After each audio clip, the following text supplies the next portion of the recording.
ముక్కలేనిదే ముద్ద దిగదు చాలామందికి.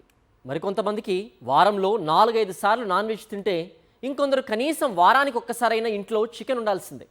కానీ అలాంటి వారికి ఇప్పుడు చికెన్ ధరలు షాక్ ఇస్తున్నాయి. గత కొన్ని రోజులుగా భారీగా పెరుగుతున్న చికెన్ ధరలు ఈ ఏడాది ప్రారంభంలోనే ట్రిపుల్ సెంచరీ కొట్టగా తాజాగా మరోసారి భారీగా పెరిగాయి. దీంతో ప్రస్తుతం మార్కెట్లో కేజీ చికెన్ ధర 320 రూపాయలకు చేరింది. దీంతో తినేదెలా నయ్యా అని నాన్ వెజ్ ప్రియులు వాపోతున్నారు. సంక్రాంతి నాటికి 400కి పెరిగిన ఆశ్చర్యపోనవసరం లేదంటున్నారు చికెన్ వ్యాపారులు. గతేడాది కార్తీక మాసం టైంలో కేజీ స్కిన్లెస్ చికెన్ 240 రూపాయలు ఉండగా డిసెంబర్ చివరి నాటికి కేజీపై 40 రూపాయలు పెరిగి 280 రూపాయలకి చేరింది. ఇక న్యూ ఇయర్లోకి అడుగు పెట్టగానే ఈ రేట్లు మరోసారి గట్టి షాక్ ఇచ్చాయి. కొత్త సంవత్సరంలో ఏకంగా చికెన్ ధర ట్రిపుల్ సెంచరీ కొట్టేసింది.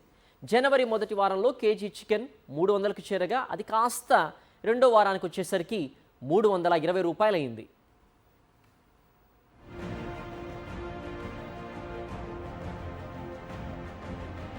ఇక గత ఏడాదిలో బర్డ్ ఫ్లూ వంటి రోగాల కారణంగా భారీగా కోళ్ల మృత్యువాత పడ్డాయి.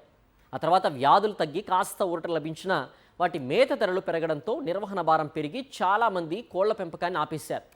దీనికి తోడు తీవ్రమైన చలి కారణంగా కోళ్లు తగ్గాయి. దీంతో సుమారు 1-2% మేర కోళ్ల పెంపకం తగ్గిపోయింది. ఉత్పత్తి తగ్గినా తినేవాళ్లు తగ్గకపోవడంతో మార్కెట్లో డిమాండ్ పెరిగింది. దీంతో ఇంటిగ్రేషన్ కంపెనీలు ధరలు భారీగా పెంచేశాయి.